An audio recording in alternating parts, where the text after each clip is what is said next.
প্রিয় কৃষক বন্ধু এবং মাঠ পর্যায়ে যারা কৃষক আছেন তাদের বিশেষ জ্ঞাতার্থে এই ভিডিও করছি। আমার এক কৃষক বন্ধু, সে এখানে মূলত 1 বিঘার কাছাকাছি জমি হবে, সে এই পেঁয়াজটা রোপণ করছিল ব্যাংক থেকে লোন করে।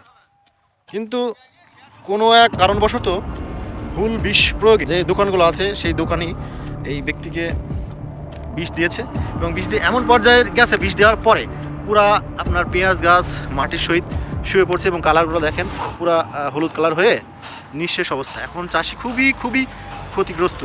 এই নতুন বিষ, যেটা মেডিসিন বা তেল বলেন, বিষ বলেন, যাই বলেন না কেন, আসলে এটা প্রয়োগ করবেন না। যদি পরীক্ষিত বা রেজিস্ট্রিকৃত কোনো মেডিসিন বা ঔষধ যদি না হয়, তাহলে আপনারা অযথা না জেনে না বুঝে কারো পরামর্শে এই নতুন বিষ প্রয়োগ করবেন না। দেখেন কি অবস্থা। এখন মোটামুটি অবস্থায় সে খুবই দরিদ্র একটা কৃষক। সে আসলে এমন পর্যায়ে চলে এসে তার কান্না করা ছাড়া কোনো উপায় নাই।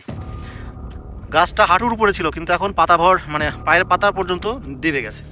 আসলে এখান থেকে কোনো পেঁয়াজ হওয়ার সম্ভাবনা আর নাই।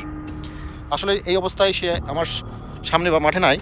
আমি যদি জানতে পারি যে কোন বিষ দেওয়ার ফলে এই পেঁয়াজটা নষ্ট হয়ে গেছে, তাহলে আপনাদেরকে কমেন্ট বক্সে বা ডেসক্রিপশনে আমি আপনাদের শেয়ার করব।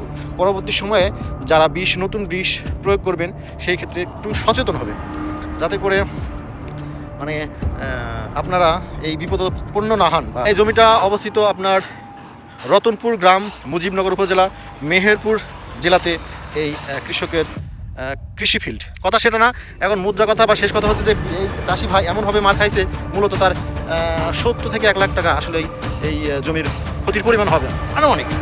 এখন কি করা যায়, কৃষক পর্যায়ে যদি কেউ ভর্তুকি দেওয়ার সম্ভাবনা থাকে, তাহলে আমার এই কৃষক বন্ধুকে একটু ভর্তুকির ব্যবস্থা করলে আমার মনে হয় সবচাইতে ভালো হয়। তো দেখছেন অবস্থাটা। আমরা শুনছি আরও কিছু মাঠে পেঁয়াজের মধ্যে ওই নতুন কোম্পানির বিষ প্রয়োগের মাধ্যমে একই সমস্যা বা শুরুর দিকে যে সমস্যা ছিল সেরকম সমস্যা আমি আপনাদেরকে ভিডিওর মাধ্যমে দেখাবো বা দেখানোর চেষ্টা করব। ততক্ষণ পর্যন্ত আপনারা ভালো থাকেন, সুস্থ থাকেন। ধন্যবাদ সবাইকে।